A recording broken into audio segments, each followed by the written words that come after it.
here's the question. Am I streaming? I think the answer to that question is yes. But we can't know. Not yet, anyway. Not until I pull up the stream on Twitch itself.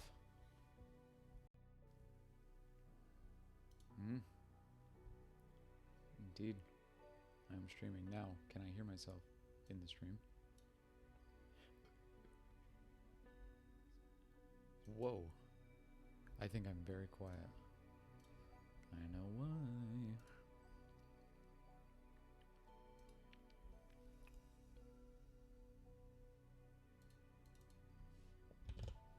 Okay. We'll see if that helped. Huh?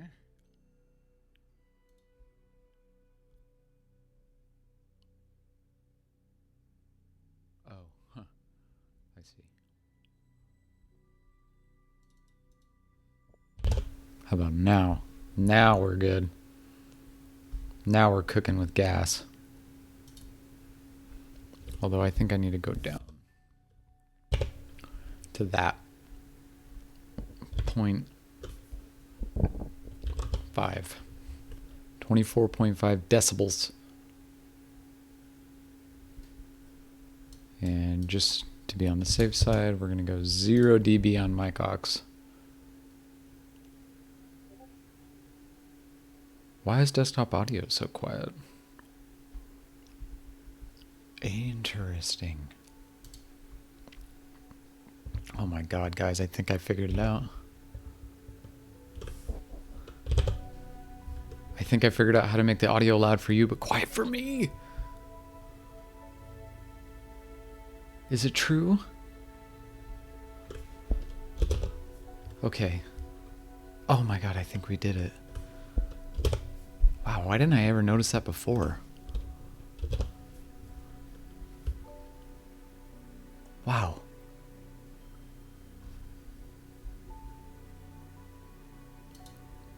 Oh, Two Lengths, this game is great. Did you see me play it last week?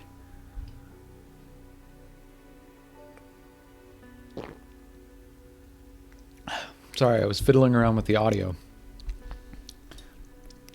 I tend to get excited about these things.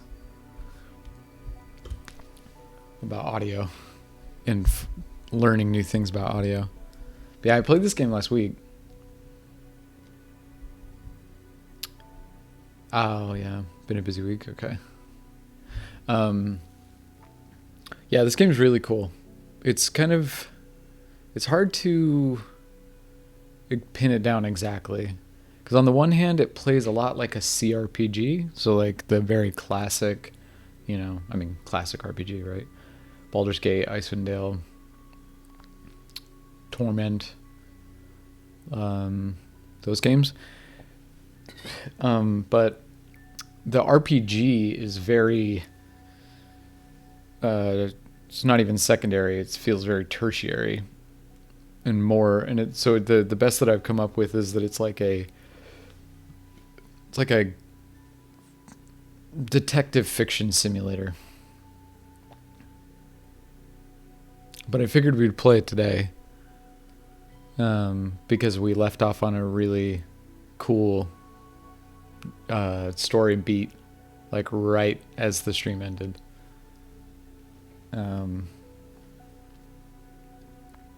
So yeah, because the stream ended on such a cool note, I was like, we'll just play this week too. For like the first 45 minutes of the stream, and then we're gonna play Rinzai's game. Rinzai and Mr. C. Sounds like it's really cool. It's a lot of writing. It's a ton of reading. But as I talked about last week, the plotting of this game is just really snappy. It just moves. The story just moves. And I love that about it. I never feel like I'm kind of bogged down, moving slowly. Like I always feel like shit's going down. Things are happening in the story, you know? And for me, that's just it's just beautiful. I just love that so much. So yeah, we will, without further ado, let's just get started. Okay, so a little brief background on what was happening in the narrative last week. So I'm a detective. The player is what's called a Gamedec, a detective in virtual world. So this takes place in like the far future cyberpunk type world, and most people live out a vast majority of their life inside virtual game worlds, right? Through like these kind of hyper advanced virtual reality systems where, it's full body stimulation, and you're essentially, your consciousness is transplanted into a virtual world, right? And so I got called on I'm a game deck, so I'm a detective. I'm a game detective. So people, that like a private eye almost. People come to me and they say, I have a problem. Like the one I'm working on now. This person called me saying, "Look, I keep getting kicked out of this like farming simulator-y type game. I keep getting kicked out of it, and I don't know why. And so are all my friends, right?" So then I'm like, okay, cool. I'll come in and check it out. Somebody keeps kicking us out. That's what it is. It's not that they keep getting kicked out. It's that they think somebody is kicking them out of the game, right? So I go in, I start trying to investigate, and then I find out some really shady shit. Like I find out, for example, that the person who hired me is not like some guy who's addicted to playing Farmville, but like he's a kid with cancer, and all of his friends are kids with cancer, and or at least I think, I could be wrong, but this is the conclusion I've come to based on the information I was given. So there's children with cancer who are in a cancer curing place, and they are mining. There's like a percentage chance that they could get a loot box when they pull out a pumpkin from the ground. So they're being basically forced by the foundation that pays for their cancer treatment to go into this game to pull up pumpkins, hopefully to get a loot box, because you can sell the items inside the loot box for real world currency, right? And so that's what they thought would be best, is to hook up all these poor cancer kids to the machine to pay for their own cancer treatment. It's pretty fucked up. It's a pretty dark story, but this is just one of them. The one that I did before was, in my opinion, it could be even darker. I'm not entirely sure. But the narrative is just very, very well written. Okay. I have to find the sheriff and re-alien him? That's weird. There's no time to lose. That's wild. Is it fully scripted or somewhat I believe it's fully scripted. I think it's all just branching. So yeah, it has to be fully scripted, because so if we look at this UI, so this is the deduction UI, and this is kind of tracking the case as it's gone on, right? So what is the main problem with my clients? I suggested that that they're forced to collect the loot boxes. No way you'd get plot that good. No, not a chance. No, you'd need to write it in a completely different way. It would have to be like,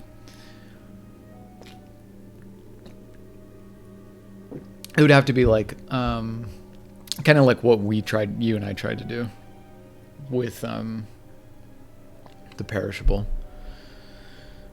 where the narrative of the game is wide open enough that the player kind of fills in the gaps. I don't think you couldn't author it like that with random stuff like that. Why can't I move? Oh, there we go. So then I had to determine who I thought the guilty party was, right? And I think that based on the information that I feed into the game, so I thought that the sheriff was guilty, I think it spits out back it spits back information at me, right? So I get different dialogue options depending on who I believe is the guilty party, depending on what I think, right? Because I only get certain dialogue options after I've made a deduction, after I've decided, okay, I think it is X, then naturally, I mean, I don't know this to be the case, but naturally one would assume that the dialogue options would shift in that direction, because why else would they have like kind of a closing off? Like, I make this and you can't go back. You can't change your deduction after different information is revealed, right? I mean, you can in your own mind, but as far as I can tell, you can't really do it in the game. But anyway, so after I found out all that information, it turns out that they're going to have a hanging in the town square.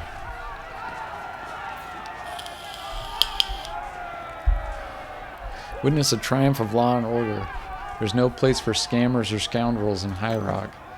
Yes, it's just a game, but most players take this world seriously. It's a home, a place of respite,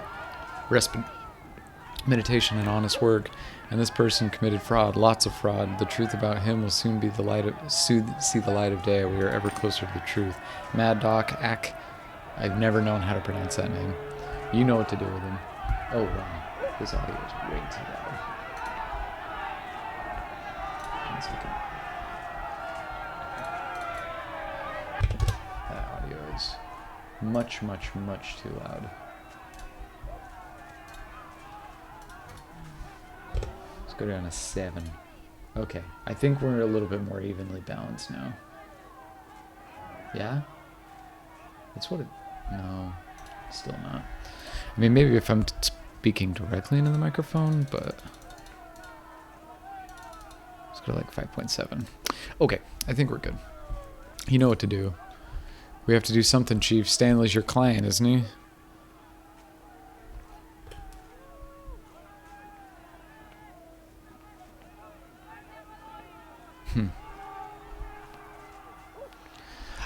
It's moments like these where I wish the game actually had timers on your decisions. I really think timers on decisions is a great thing. Because I think you behave differently, right? I think you behave differently when you have a limited amount of time versus however much time you want, right? Like, I can just pause the game and I can deliberate on this decision and every single possible permutation of it I want. But I don't think that's necessarily the correct experience. I don't think it's bad if you don't do it, because I understand some people would be really frustrated if like they were constantly under pressure of like, well, how could I have possibly known that I was going to lose this based on that decision, which you gave me 20 seconds to decide on. But I don't know. I kind of like it. I kind of like living with the consequences of like having to think quickly. Because in situations like this, like, you know, the narrator, the protagonist in any given narrative doesn't have however long they want to make a decision, right? Like, the protagonist has to make the pentultimate or the ultimate decision right then and there, and at the climax, you know. And for me, it's, I don't know, at least important ones. It also helps that the timer disincentivizes you to look up what the pros and cons and to the cost benefit analysis. Yeah, exactly, right? Like, it's the and do the cost benefit. Yeah, exactly. Is that you just don't get the benefit of like considering hindsight before you have to. You know what I mean? Like, you don't have to think into the future, or you don't get the time to think into the future and go, why would I regret this? Instead, you have to kind of go on instinct. You have to go on your gut feeling of like, to me, it is more important to save this person than it is to solve the mystery, right? And that may not lead to an outcome that you want, but at least you had the conviction to make a decision, right? It forced you to have conviction, which I actually think could be a really good thing in games. Got any good examples of games that do this well? I think Cyberpunk 2077 did a good job, actually. Hello, Dream Cartographer. I think Cyberpunk 2077 actually did a really good job with it. It was oftentimes you were timed, and you had to just accept that what you said might be wrong, but you had to say it, and you didn't have a lot of time. And there are other games that do it too. I'm struggling to think of them now. There's many games that do it in other ways. Like I think Rimworld, you're constantly making live actions, a lot of which you can't, excuse me, you can't have full knowledge of. I thought about playing Rimworld today, actually. I miss that game. I want to play that game again soon. I want to like do a super hardcore, awful, brutal run, because those are my favorite stories anyway. I like the really short ones. I like when they die in 20 minutes. I don't know. It's just the stories are just great.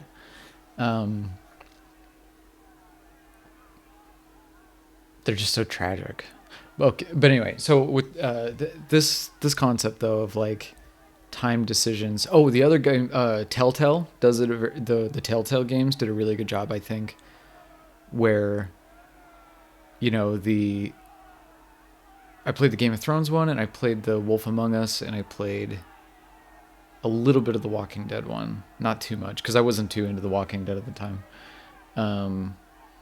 But there would be these like pivotal moments where it was like, do I stop Cersei Lannister from slapping my sister, or do I let her do it, right? And if I stop her, then Cersei's going to remember it. But if I don't, then my sister's going to remember it. And it gave you this moment of like, and you just, you made a decision based on your gut, like your gut instinct of like, this is what I care about more. I'm going to do this, right? And I don't know. I think that's more revealing to yourself as you play, that you learn about yourself, which is, I think, a narrative technique that can only be done in a game. Because the great thing about books is that they offload that responsibility onto a protagonist. They offload it onto a hero who will behave heroically or not. But in either case, the onus is not on the reader, right? The onus is on a fictional character. And so even though it's the same thing here, I'm in control of the fictional character. So in conclusion, I would have liked if this had been timed. Because I don't know if I kind of want to challenge him to a duel, because that stops a few things. Like it stops the lynching, and maybe Ken will just try to log Stanley out. This is Stanley, by the way. Stanley's the one being hanged.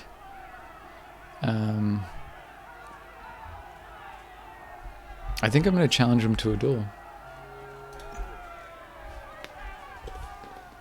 I challenge you to a duel. That's how you say it, right? The game system sent a message to the players a duel was about to begin.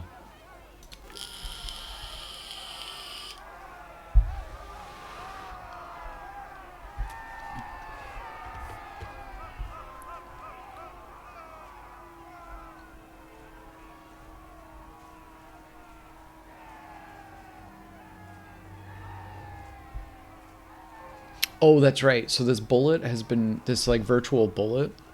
I mean, it's kind of a convenient plot device, but this virtual bullet has been hacked, so that if it strikes the target, it like hacks their account, which is why I'm challenging him to a duel, because I'm trying to figure out who this guy is in real life.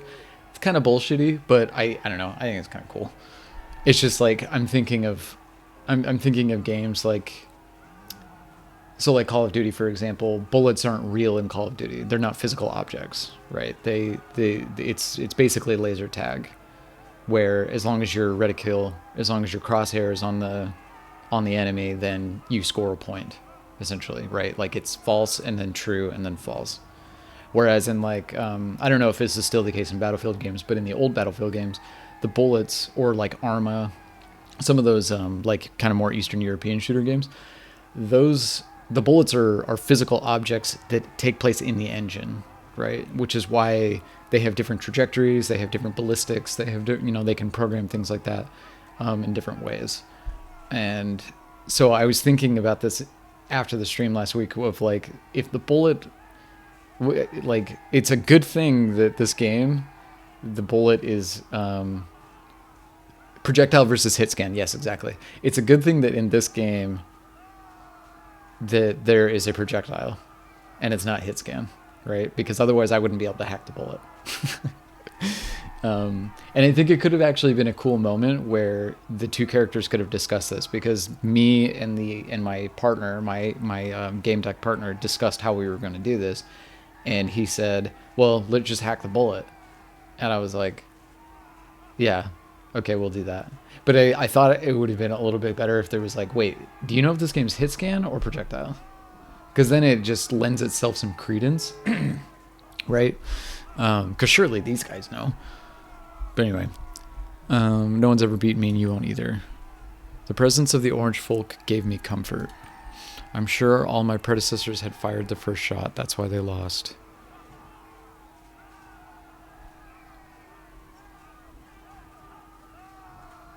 No, that's unfortunate. Make eye contact with Ken. I needed the element of surprise. Ken was known to have good ideas. I nodded slightly in his direction. Ken approached the sheriff and waited for my signal. He was wearing an invisible skin, so the sheriff didn't see him. The sheriff had adjusted his hat and widened his stance. I was breathing calmly. Everything was under control. Restrain your movement. The sheriff was said to be the best gunman in High Rock. I couldn't allow myself any unnecessary movements. He stood motionless, a jaded expression on his face. He looked as if the duel was a mere formality to him. Prepare the lag attack. I'm a programmer, so I can do things. Using eye control, I pulled up a program from my deck. It could give me an edge. It needed a minute to start running. I had to stall. Watch the sheriff's shadow. I focused on my opponent's shadow. It mimicked his silhouette. That doesn't make any sense. Revealing elements not visible from my angle. I didn't notice anything special. The sheriff slowly lifted the edge of his coat to reveal a holstered revolver. The stress intensified. I felt how hard my heart was beating. The lag program was still running in the background, slowly powering up. It only needed another moment.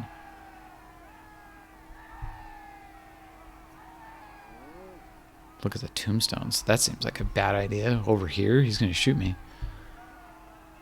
I waited, the tension rising. Looking me straight in the eye, the man slowly shifted the weight of his body to his other leg.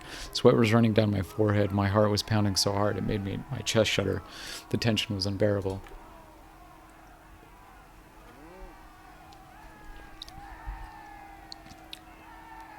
Give Ken the signal. I nodded toward Ken. Dust. Oh, I won.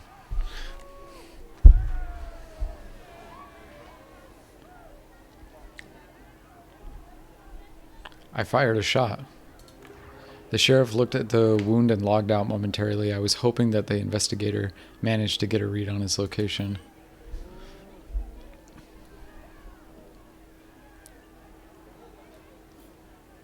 Ken gave a thumbs up. The investigator's in. We'll find the sheriff even if he logged out of the game. Oh, the investigator, right. That's the hack on the bullet. Mr. Gamedec, that was amazing. You gave him a proper ass whooping. Thank you for saving my dignity. It was a team effort. Actually, since you've beaten the sheriff, shouldn't you? Yeehaw, partner. Congratulations. You've triumphed in a sunset duel. According to the rules, you can now assume the mantle of sheriff in the town of High Rock. Refused. No thanks, I'm alive. Ken laughed and opened a deck window visible to both of us. Okay, let's see if the investigator attacked. Well, maybe I should have accepted that. I don't know. Who knows? Maybe it could have come back up later in the story. Let's see if the investigator attached to the bullet did its job. I looked at the report. The progress bar stopped at 100%. There was an address below it.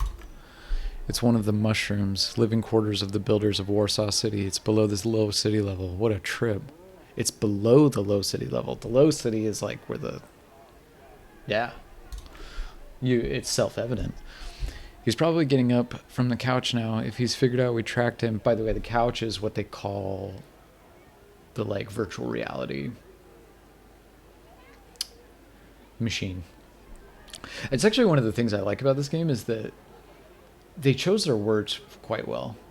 Like they just called the virtual reality machine the couch. You know what I mean? It's not the Animus. Which, like, the Animus is a pretty cool name, but I think it just fits the theme of this narrative more. Like, the Animus is so, like, oh my god, what an incredible piece of technology. Because the Assassin's Creed games are about what an incredible piece of technology the Animus is, right? Whereas with this, it's like, yeah, everybody's got them. It's a couch. He's probably getting up from the couch now. If he's figured out we tracked him down, he'll bolt. We gotta go. Want me to pick you up? Confirm. Yeah, I'll be waiting at the apartment. As you wish, partner. See you there. Mr. Gamedec, I still want to talk about something important. Ask what he wants to talk about. Sure, what's on your mind? The boy froze. He was standing motionless and staring vacantly into the distance. The orange folk started disappearing one by one. Kid, no, leave me alone. Leave. All the members of the orange folk had left the game. I needed to do the same. I opened the logout window. Yeehaw, partner. Leaving already. Don't you want to visit your farm before you go? Absolutely not. Nah, Poppy, I've got more important things on my mind. I'm going back to reality. I'll be seeing you then. Come back around sometime. I clicked the logout icon. It was time to visit the sheriff in his lair. I'm excited to see how this gets turned on me, right? Because, like, I've been so convinced of this one thing where, like, the sheriff... Actually, that's really weird. Because the sheriff was, like... The sheriff was the guy who was running... The, like... He was running the foundation. He's the guy... I mean, based on my conclusions, I could be... Like I said, I could be wrong about this because I might have made a false decision based on the information that I had gleaned from the case. But... He was like, from what I understood, the sheriff was the guy who was running the foundation. He was the one who was telling the kids to farm their, farm the fucking pumpkins so that they can pay for their cancer treatment. So that's why I thought he was the bad guy. But if he lives in the low city, that might mean, or below the low city, that might not mean that, or that might mean that he's not as well-to-do as I thought he was. A cacophony of hard-to-identify smells hit my nostrils. Decaying plants, the smell of burning, the odor of oil. Was that the Undercity? What the Undercity smelled like? We were only a couple dozen meters above the ruins of Old Warsaw. Kane came to pick me up with his new mobile, Panuba mobile. Jesus. We went to the Mushroom, one of the places where Polis builders had lived over a century ago. On the way, Ken talked a mile a minute. He was excited like a fan during a game. We touched down on a narrow parking lot by the door of the place indicated by the investigator. Oh, that's what he looks like? That's funny. This is the moment, right, Chief? We'll get the bad guys and kick their asses. I knew being a game deck would be more thrilling than Good-A-Bads. Good-A-Bads is like some game. This guy was a former esports champion. Fuck, I feel like a real detective. But you're the one with the experience, Chief. Lead the way. Teach him caution. Not with guns blazing, Ken. We don't know what's inside or how strong the door is. If it's reinforced, all we will do is allure. You're right, cautiously with some guns blazing. I go and you cover me. Before I could answer, he threw himself against the door. He was strong. He hit it really hard. He hit it with so much force he smashed the lock to pieces. Get him!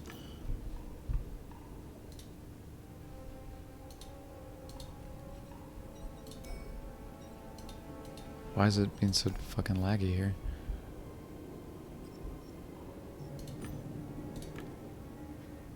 My name's Camellia in the game. I was known as the Outlaw. It's good we managed to work things out. You've managed to get here. I feel silly for not entirely believing you. In harvest time, you were the only person who stood up to the sheriff. You tried to run. That took guts, respect. I was terrified. But I so wanted to see what was in harvest time outside of our town. They show off these amazing things in each update, and when Kid wouldn't let us, will I be allowed to see all of harvest time now? I'm not sure what's in store for you guys, but it's bound to get better. Where's the sheriff? We call him Kid. He's in the office upstairs. I saw him deleting some stuff from his computer. That means he hasn't escaped. Perfect. We'll enter his office, guns blazing. Where are the other children? Kid told everyone to log out. He was livid, so some kids... Oh, that's why they called him Kid. Okay. He was livid, so some kids hid and are waiting for it to pass. They'll come out when they're no longer afraid. I have to take care of some things. Please be careful with Kid, the sheriff. Don't trust him. So these are the cancer children, I take it? And this is Sheriff. Billy the Kid. Oh, it's Ack. Kids, take cover. We've got a bum invasion on our hands. The guy bit the tip of his tongue. He was in the mood for a brawl. An electric knuckle duster flashed on his clenched fist. Look, Doug, it's that Gamedec from Harvest Time I told you about. Kid was right. They did track him down. The fuck you want?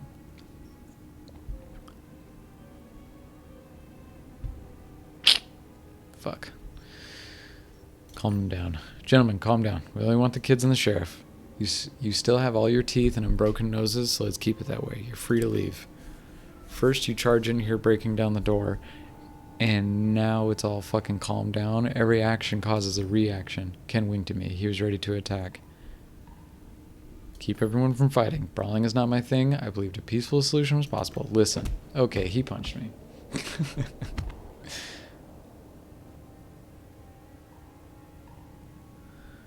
I felt the goon had hit me with a hammer instead of a fist.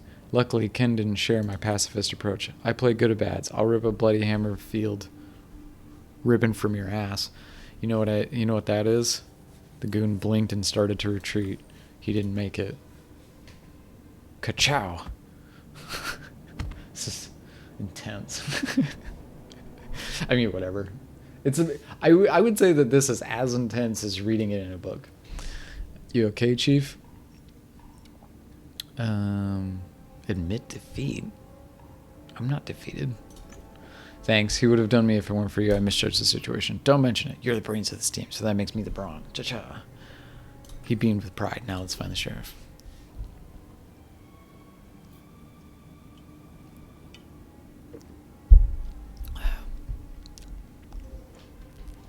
He was the only kid that didn't get scared. He seemed overly excited. Oh, Mr. Gamedec. Oh, wow. I've never seen anything like that. Only games have those wham bam animations. It's from the 50s. Well, hey there, mister. The only games have them wham bam animations. Oh, geez, mister. It didn't quite work out for you, huh? But the other guy did all right. Good thing you brought someone strong with you, like we brought you. Let him talk. You have to go up. He's upstairs. Oh, I'm Stanley, by the way. I mean, Tom. I forgot to tell you. I was afraid, but you did fine. You can handle Kid, too. You showed them.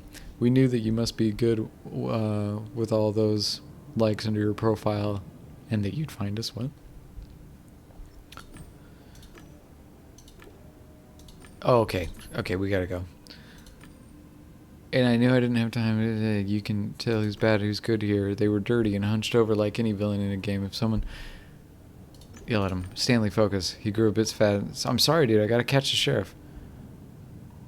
Ask what the sheriff looks like. He's big, bigger than us. He's got long hair and smiles often, but not in a friendly way.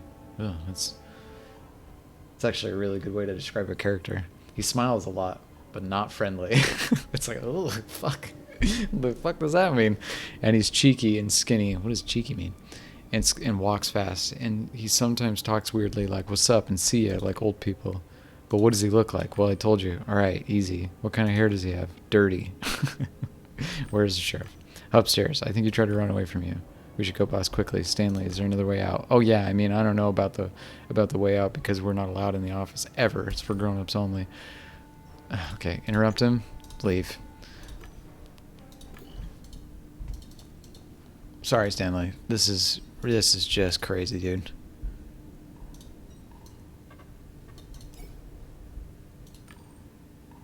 I know I may look like a total pro, but I've never caught anyone in realium, nor interrogated anyone. Any tips before we go in? I bet that kid is fucking the sheriff. I don't think he's fucking the sheriff. I think... Sorry, that was a bad choice of words. I think that kid is the sheriff. That kid that came down and said he was Stanley, I think he lied, and I think that's the sheriff. First of all, the investigator led us here, but we don't know who's behind all this.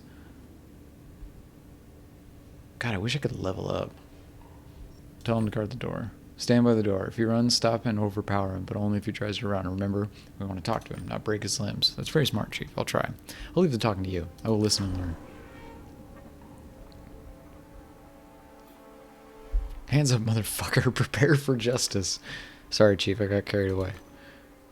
Hiya. You're out of luck, guys. The boss is gone. He heard you coming and jumped out the window. He told me to stay and clean up here. It's just some kid.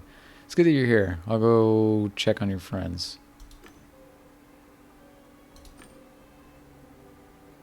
But I almost convinced you, right? I can I can even get one over a Gamedec.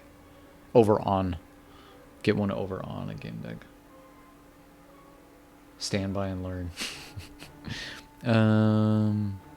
Ask who he is. Who are you, by the way? A low city kid like the ones downstairs. I'm just not as naive and defenseless as them. Damn, I thought I did think I got double, triple duped. Nobody else could have wrapped their head around this idea. The setup was so tight, a fly couldn't squeeze through, whatever that is. He's proud of it. Of course, everything was going great until the punks called it Gamedec. Sense the head of the foundation.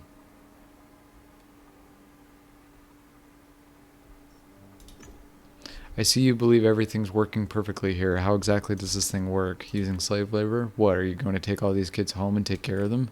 You and your kind little heart didn't give a fuck until somebody paid you, and they paid you because they're making money. Instead of doing drugs and roaming the walkways without supervision, they're here together learning how to make money. I'm proud of that.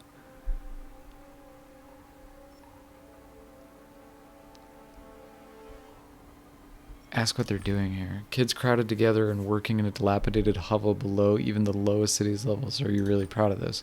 They're brats from low city walkways. We feed them, give them a place to sleep, access to nature, fresh air, on a farm no less. So, you force them to work, you son of a bitch. You're stealing their childhoods. We're going to kick your ass. Walkways are dirty and dangerous. Kids are starving. Are these the childhoods we're stealing from them, pal? Come the fuck on. We teach them to earn and sell their loot, for one, to keep this place going. Buy game pills from the Foundation. We're their only chance. Move on to other topics.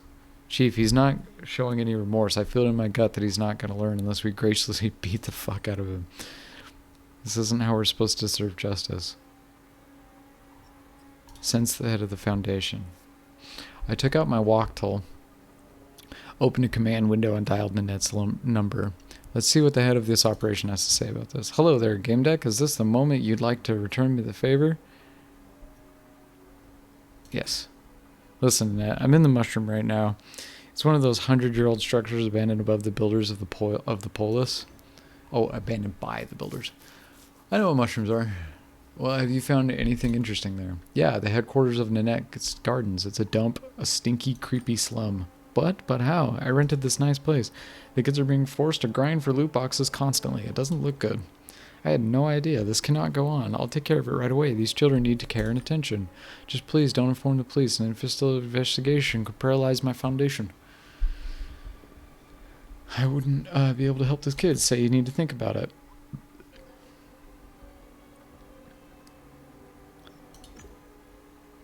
Tell me, Leanne, I mean Nanette, what is Nanette's Gardens exactly? What do you do? It's a type of play therapy that combines work and fun. We rehabilitate kids from low city by teaching them collaboration and empathy. Harvest Time is ideal for that. It's free, lets you work in the fresh air, experience nature, watch plants grow, even if only virtually.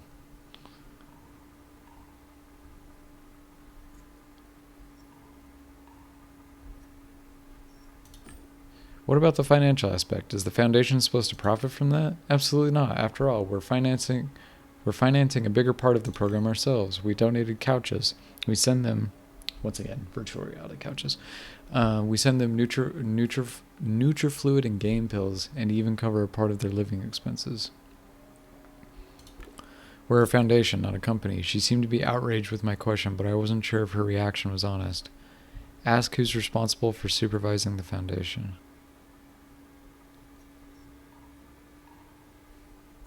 Ask about the headquarters of Nanette's Gardens.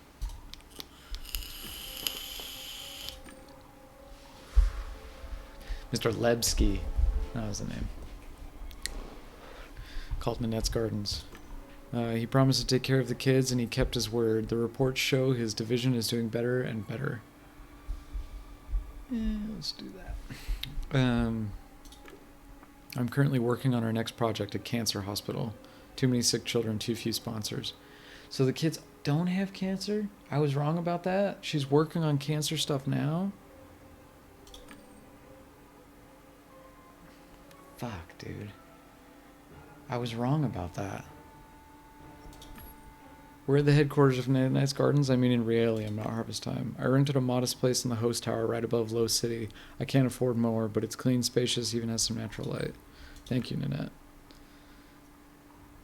Say goodbye. Thank you for telling me this, Gamedec. I am once again asking you, please let me fix my mistake and take care of these children. Let me know when you decide.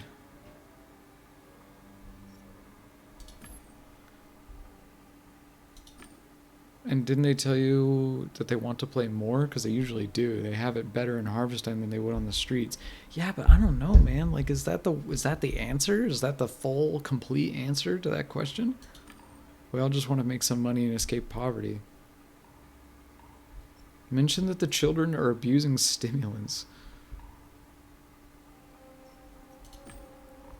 The kids complain about strange symptoms, pain, confusion, weakness. Do you think that's acceptable? Take a look inside the boxes. They're filled with supplements and all sorts of medicine. They wouldn't be able to work if they were sick. You little shit. You're taking advantage of those kids and you don't even call for a doctor? What, are you going to pay for that? The foundation doesn't check on us or help us. No earnings, no doctor. That's why we discipline them. But of course, these fucking idiots took part of the money and hired a game tech. These children are overusing pharmacological substances, stimulants, and you're turning them into junkies. What exactly do you think they were doing on the walkways? Once again, not a good answer to that question. At least here, they only take game pills and some vitamins. No nasty stuff. Believe me, I'd notice. They wouldn't be able to work. We all use it sometimes. Why do you think nobody can beat the sheriff in a duel? Anyway, the kids slack off, then use the cheat on themselves and their plants to catch them up and make money. Ah, fuck me.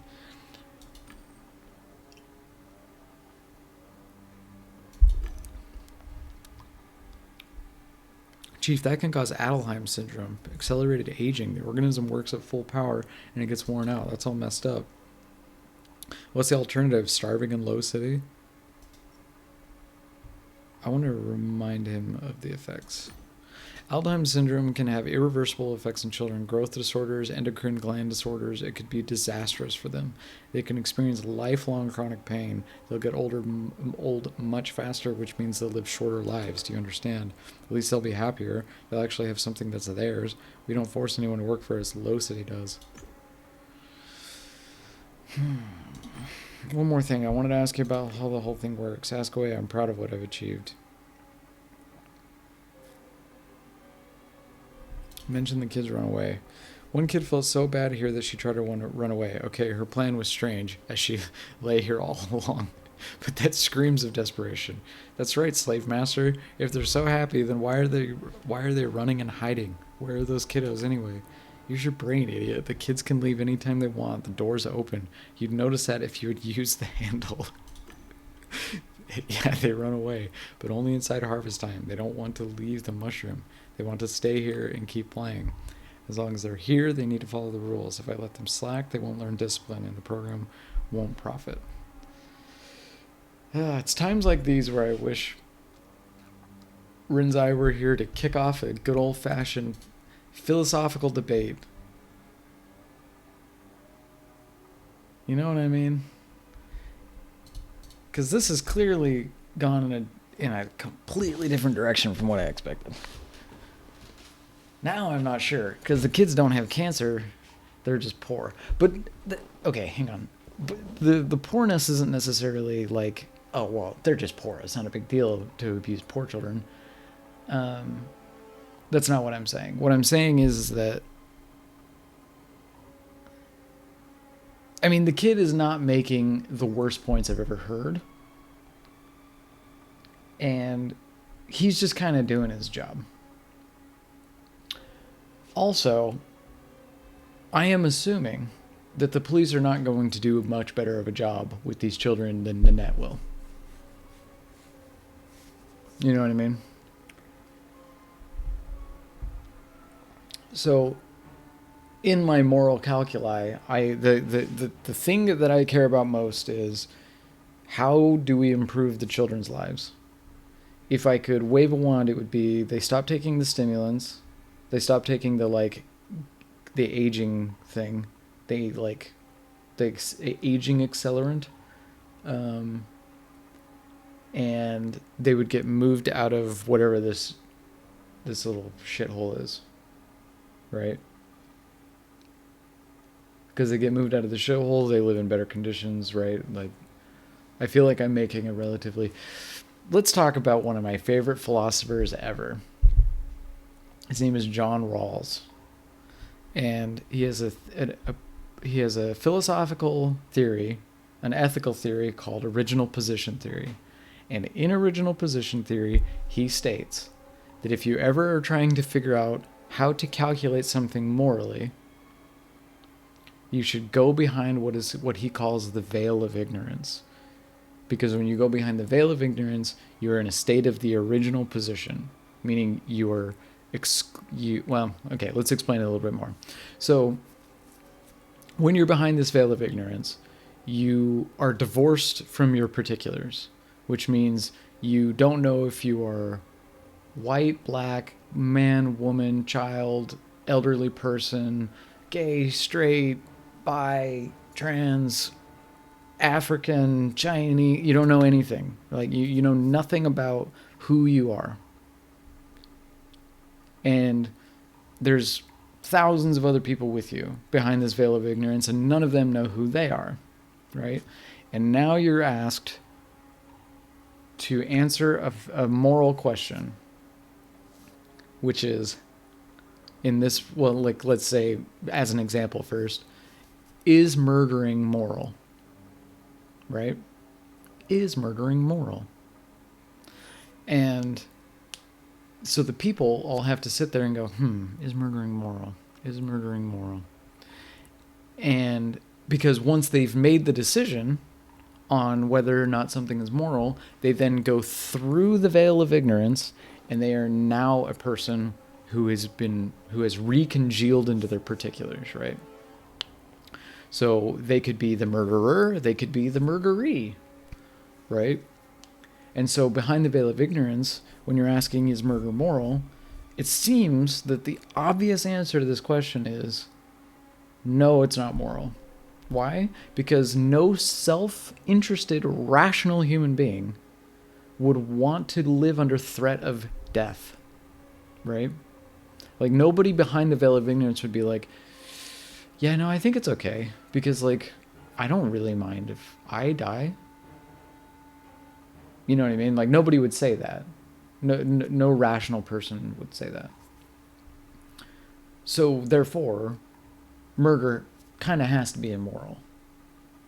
Same thing for racism, for example. Is racism moral? Everybody behind the veil of ignorance who doesn't know if they're going to be the perpetrator of racism or the recipient of racism thinks, is racism moral? Well, I don't know if I'm going to be black, so, or Chinese or whatever. I don't know if I'm going to be a marginally oppressed race, right? A marginalized and oppressed race. So I'm going to go ahead and say, no, it's not moral. Because once I go beyond that veil, oh man, I really don't want to be the victim of racism, right? So it's a really good moral calculus. So now we can apply it to this situation. Is forcing poor children to play a game that they like for profit moral?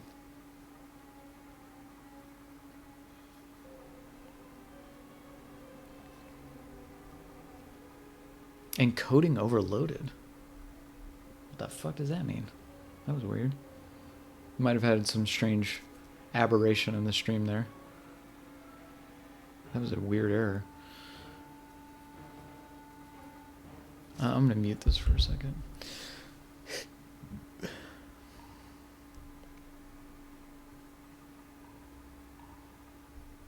It's an interesting idea, says Two Links. Yeah, I think so. John Rawls is amazing. I love original position theory. I think about it at least once a week. But I don't know if it is moral or not. I mean, part of the problem is that Rawlsian original position theory can't really account for, like, a cyberpunk future. So, like, we'd have to phrase the... what a time to just pop in. They can leave whenever they want. Yeah, that's true. They're not forced. That's a good point. That's a good point. So, but they're children. You know what I mean? It's not like, it's like, yeah, they can leave whenever they want, but they're children. And presumably they're orphans. Presumably, I'm not sure. But, like, it doesn't seem to me like that they have another place to go. Unless, due to their circumstances, they have no choice. Yeah. So, like, yeah, they can go whenever they want, but then, like, it's like saying, yeah, you can go whenever you want. Outside is a volcano. Could say the same about coal mining. Yeah, totally. It's like, yeah, the kids don't have to mine coal. They just would die in the forest. It's like, surely we can do a better job than that, right?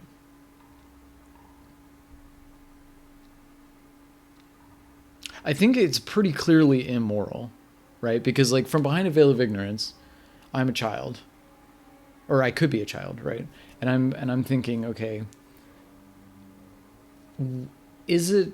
Do I feel comfortable saying that it's okay that if a child has nowhere else to go, they can be effectively either tricked or coerced into making money for somebody else?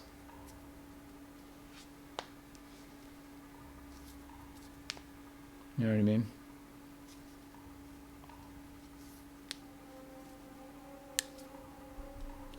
Like, that seems pretty obviously not okay.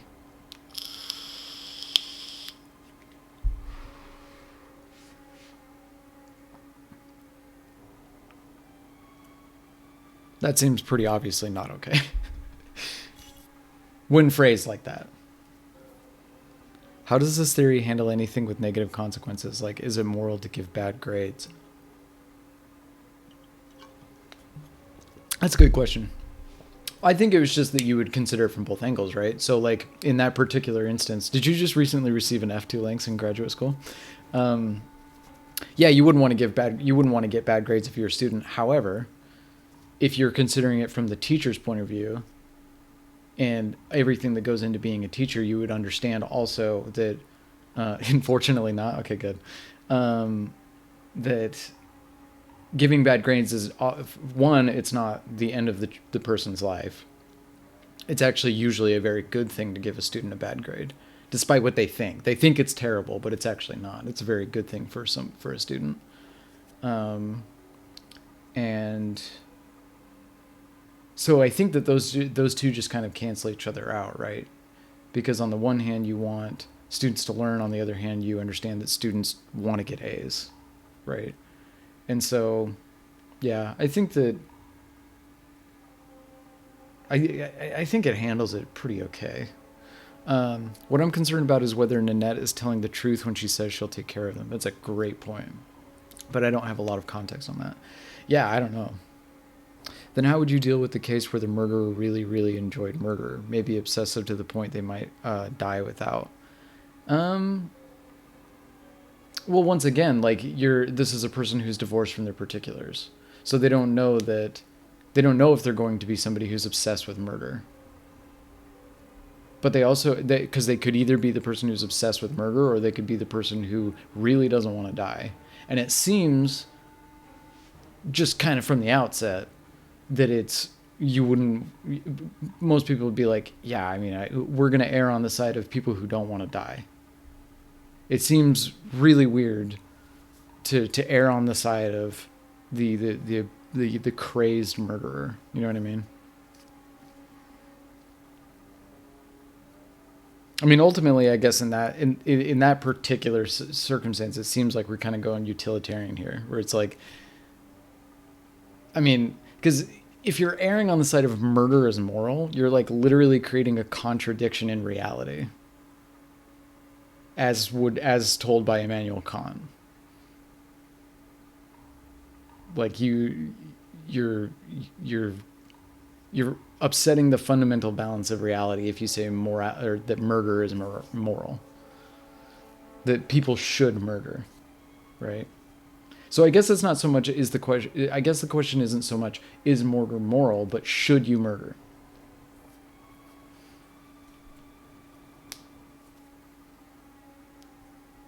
And it seems like no rational person would say yes,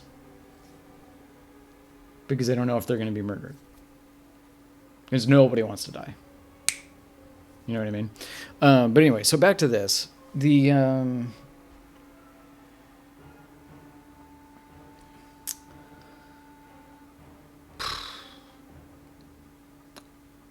I really enjoyed murdering, I still wouldn't like to be murdered. Yeah, that's a good point. Yeah, exactly. I would, I can't even imagine a situation in which I loved murdering so much that I wanted to be murdered for sport. Um, so I'm thinking, Dream Cartographer made a really great point that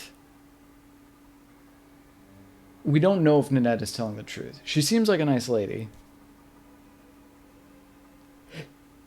Maybe she's not a lady. I have no idea. A nice person. They seem like a nice person, but let's just accuse him. Let's see because I think that there's something fucky with this. Your kids are being forced into loot box farming. In the same way all employers force their staff. We teach them the value of work. If they want to stay, they need to earn their keep. It's called child abuse. They're street brats. Do you think they'll do what they're supposed to if you leave them unsupervised? We need to keep an eye on them. That's how we make money. We can feed them and give them access to the game. Everybody wins. That's not an everybody wins situation though. Like, I don't like his answers. Like, it's not that simple. There's a lot of things that could be better about this situation. You know what I mean? Which does bring up Dream Cartographer's point again, which is like, surely this person who has a vested interest in this would have been more clear about it.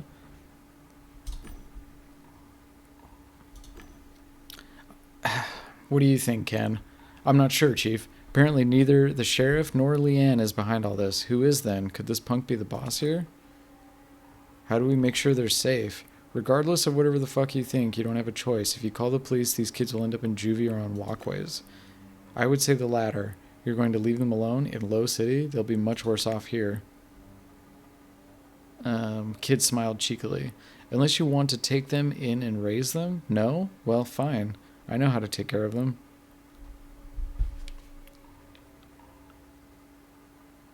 Oh man, I wish I was Street Hound. How would I have gotten Street Hound? Survival instinct at its best. You don't yield to tension, pressure, or stress. You sense the danger before it manifests itself. You stay calm even in borderline situations and feel an instant connection with people struggling with life. You can always sniff out phonies and loudmouths. Wow, that'd have been fun. No, the kids didn't have cancer. I don't think. Because Nanette said, I thought that they had cancer based on the stuff that I had been investigating in the game. I thought all the kids had cancer. But Nanette said when I called her that she was working on making a cancer foundation. So it's something that doesn't even exist yet.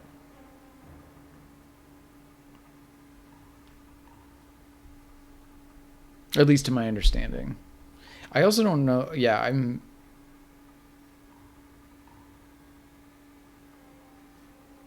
there's a lot of things that I must have missed in the investigation, which is something I really love about this game, by the way. I love that you can just miss shit. I think it's so cool. I think that it's so great that you have to kind of like make decisions with incomplete information. And that information is actually hidden from you, right? Because I think far too often in games, information is like just too readily available to the point where the player is like a superhuman. You know what I mean? Where they can make the perfect moral decision with perfect clarity because they exhausted the dialogue options. You know what I mean? Whereas in this game, I feel like there was a bunch of NPCs I probably should have talked to if I had done my due diligence. Missing information has created this fun, dramatic scene now. Exactly. Like, I don't even know what I don't know. You know what I mean? I was wrong about some stuff.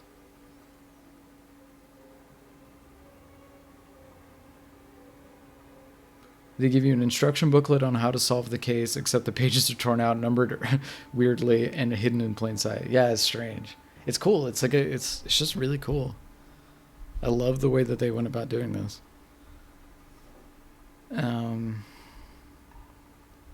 I don't think I'm going to call the police. That really doesn't seem like the correct choice to me.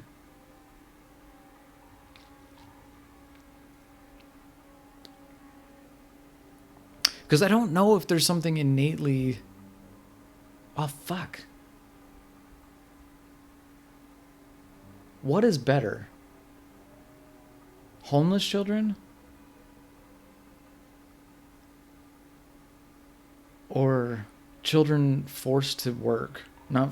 Coerced.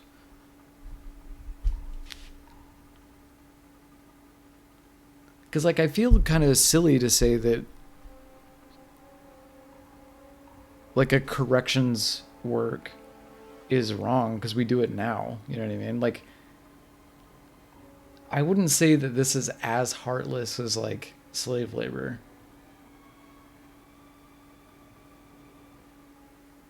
It seems like there's something a little bit more to it than that. You know what I mean?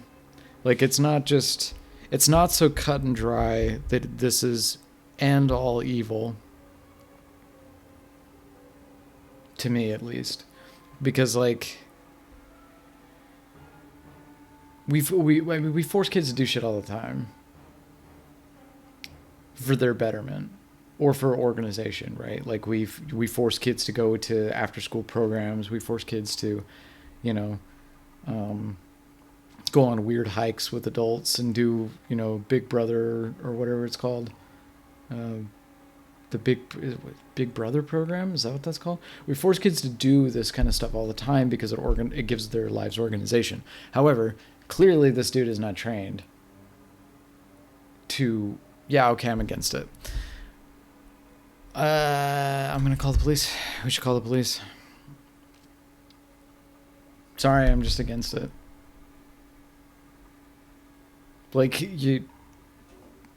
Maybe the police don't take care of it, but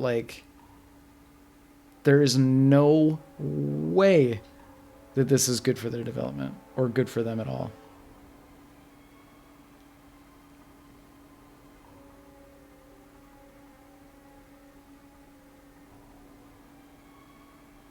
How are we feeling about that? How are we feeling about that, chat? Chat. It's not chat. I'm not going to refer to the people I talk to almost every fucking day. This chat. How do we feel about that? Corvid Ash, Dream Cartographer, Squishy Buff Dave, Two Links, and the various other people who have joined us today.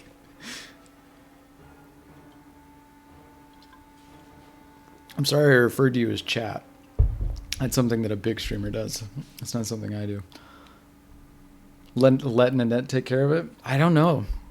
Your point about her not being trustworthy is a good point. The thing about laws is that they're laws. Geez, well, I don't feel great about it, but I'm missing about 45 minutes of context from the beginning of the stream. You don't know. Nanette is... weren't you here last week? Leanne? Didn't you watch last week? She was the black lady with the, she wanted to meet she was trying to figure out who the sheriff was. See, okay, so the thing to me is, oh, you were going to bring me a surprise beer? Oh, that's so nice. Well, you still can.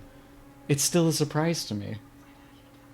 I can be done here pretty soon. Oh, yo, the soup. How is the soup going? Oh, you can't taste it? My wife is sick. And, yeah, surprise beer. She's sick and she can't taste anything. She doesn't have COVID. She got tested, but she's sick with another illness. And she can't taste the food she's cooking. Let's see. I did, right, her. Yeah, so it's that lady, Leanne, who was trying to investigate the sheriff. And so, to me, this is just my personal opinion, but to me, somebody who is looking to make some kind of profit is innately kind of compromised.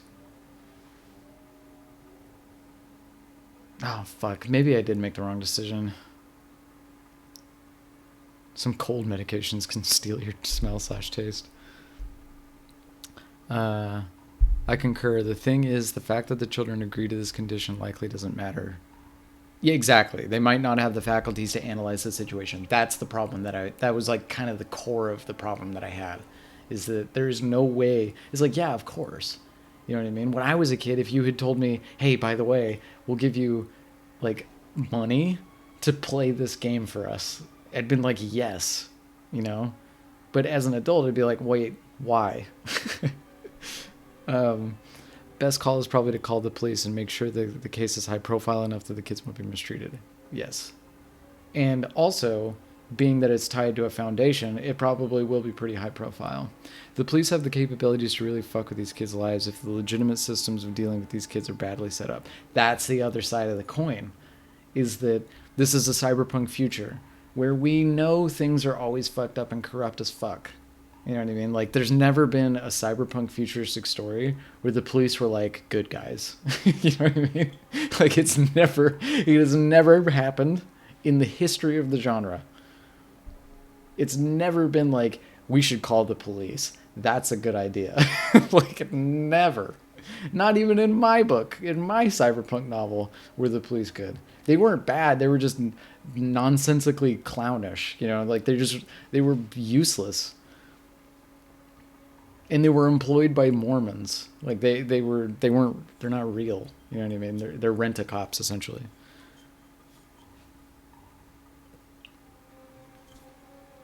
But I think Two Links makes it. Oh shit! Sorry. I think Two Links makes a really good point in that if we are making this a high-profile enough case. By the way, once again, imagine how seriously cool this would have been had there been timers on these decisions. You know what I mean? It'd have been awesome. It'd have been so cool.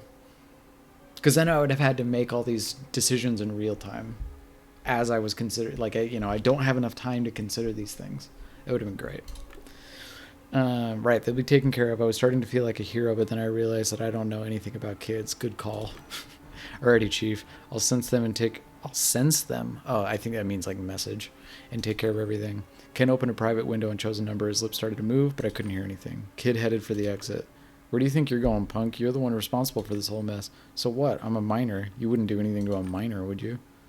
Shoot the kid. No.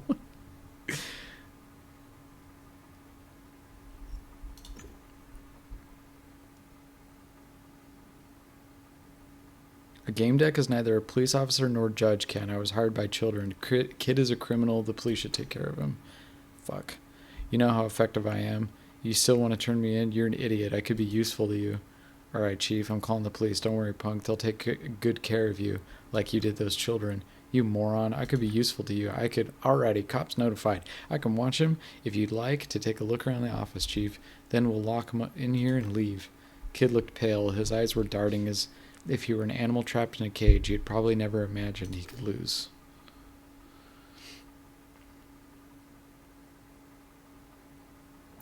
Polizei!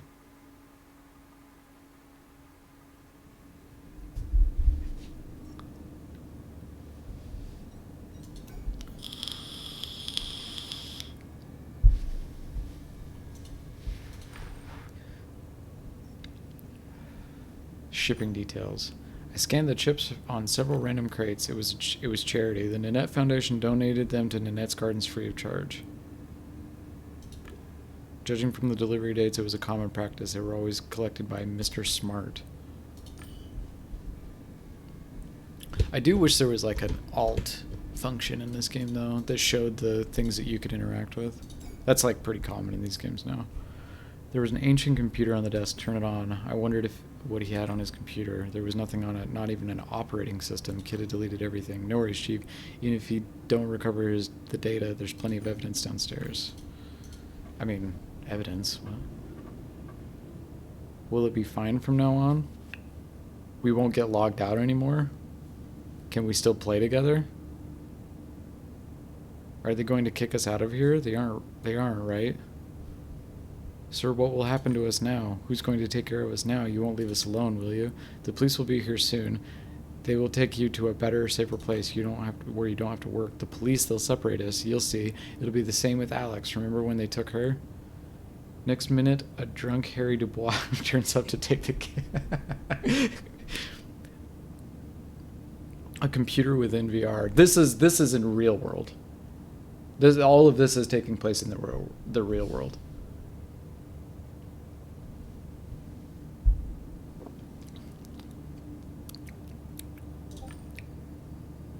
Yeah, yeah. This is in Realium. But yeah, I do think Harry DeBlois is going to show up here in a minute. Yeah, she never returned to the walkways. I don't want to go to the police. Lie that it will be alright. I think it will be alright.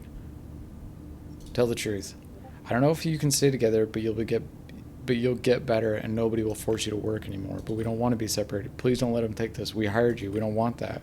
We'll behave now. We'll work faster. Settle down, kids. This is all for your own good, really. The children fell silent. I mean, I don't feel bad about this. I think this is correct. I gotta say, it feels strange when they just stare at us without saying a word. Our first case solved. Should we talk it over, Chief? But maybe not here, huh? Why don't we discuss our strategy tonight? Your place. Now let's wait for the police. I didn't get to investigate the shit. I didn't want to look at the other stuff.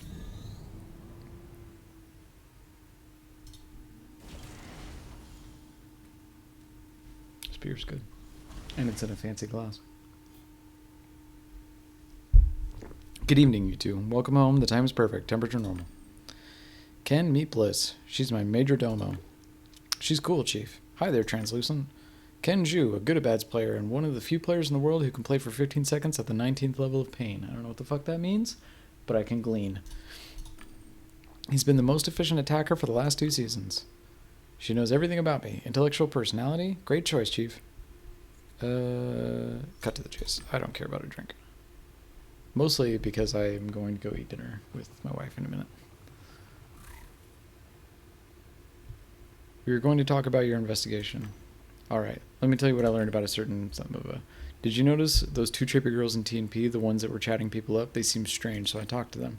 It turned out they were recruiting people into a clan in a different game. Yeah, I know. Wait, it gets better. This clan believes in some crazy stuff. Yeah, the people we talked to in the previous investigation. You guys don't know this, don't worry. It was in the first investigation, the one that I played off stream.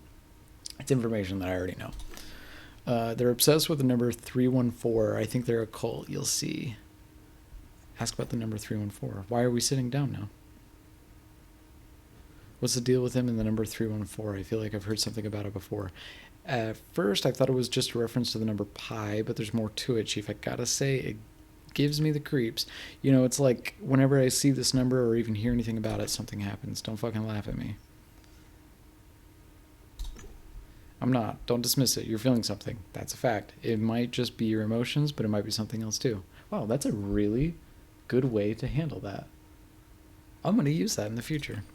Worth investigating, right? That's what I thought. Because, you know, Chief, I kind of believe there might just be something mystical going on here. It's like when I see 314, it feels like a sign that was put there especially for me. Okay. What if the client knows I'm interested in them and they reprogrammed my walktel and my lenses? Worth investigating. That's an interesting...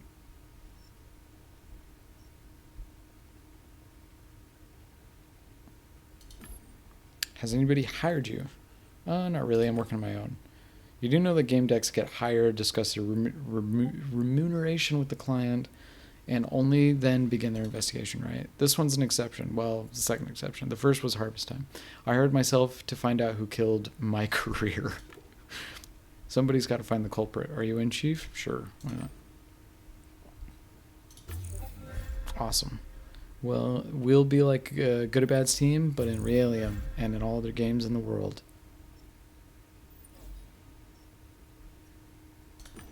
What is the Tree of Knowing? Well, I'm not sure yet, but I'm really interested in finding out. You see, this goddamn tree is what somebody used to destroy my gear. They're never specific about the tree. It's some kind of artifact. Apparently, it only appears once in a while. It's a big deal for them. They say the tree gives them truth and inspiration and sends some signal things.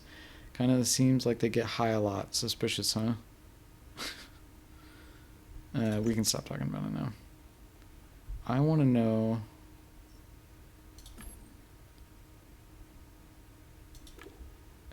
It was amazing. I feel like I think we should always work together.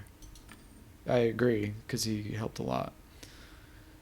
That's why we're a team. Together we're even more awesome than we are separate. Listen, I see this whole game deck thing really interests you. Would you like to hear more about this job? Sure, I'm all ears. I guess I'll listen too. Well, it has no benefits really. No pension, no vacation, no sick leave. When there's work, you make money. When there isn't, you starve. Sounds wonderful. There's a kind of a history to that type of career that seems to work a narrative for some reason. I don't know why. PIs, you know, any kind of I just realized that my thing covers up my player character. Anything that is kind of like a lives on the outside of society job. Because what seems wonderful at first might turn out to be a completely different kind of wonder, but it's better to try and find out, I guess. Yeah, something like that. Have a drink. Let's have a drink. Maybe I can romance Ken. We'll see. I'm not sure if I can drive my new mobile after all those drinks. All those drinks? How many drinks do we have? Offer to let him crash. You can stay for the night. That would be cool. New career, new life. I'm ready to do new levels, new experiences. I'm telling you, Chief, this might be the first time we're celebrating a finished case, but there are many more to come. I just know it. Just like I really knew, Chief, that tonight I'd end up... Oh my god, I can romance Ken. Sure. In bed with you. In for a penny, I said to myself. Shall I switch to standby mode? Have Bliss join you? Sure. Why not? Let's go. We'd like you to stay with us, Bliss. Ken took off his glasses. Wonderful. Had a nice cyberpunk threesome. It was a really pleasant evening. It was a shame Ken had to go. Ken wanted to meet and talk about his case. We hadn't discussed the time and place, though. Since Ken wanted to meet and talk about the case. We hadn't discussed it.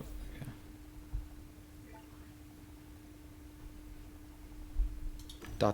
No answer. I wondered if Bliss knew anything. Okay, so actually, here's where we're going to stop this, I think. Because I'm going to go eat. And we finished the case, so that was pretty fun. Whoa. Why did it save twice?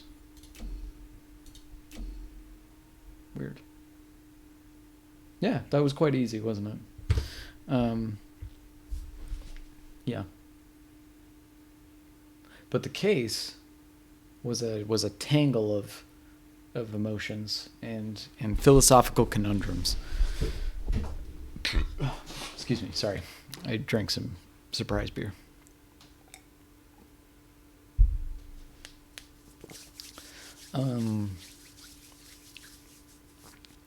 But yeah, it's a really cool little cyberpunk detective game that has tight ass plotting. It's just tight, you know what I mean? It's just it's solid. Where it makes you think, it makes you ask a lot of questions, makes you consider a lot of moral conundrums, right? In that way, it kind of reminds me of Black Mirror, although Black Mirror is almost a little too prescriptive, I would say, with some of its moral high horsiness. Whereas I think this is just doing what good cyberpunk fiction does, right? It projects our current state of affairs into the future and then asks just interesting moral questions. And that's something that I think that cyberpunk fiction is uniquely adept at, and I think Gamedec is really, really, really, really strong at conveying. So, yeah, I'd be really interested to go back and play some of these cases again too, with like different skills and stuff. Because so far I've been like a doctor hacker, and that's just been fun. It's cool. Anyway, we ended up not getting to Mr. C and Rinzai's game, but they also didn't come into chat, I believe. So I don't feel too bad because I don't want to stream it when they're not here.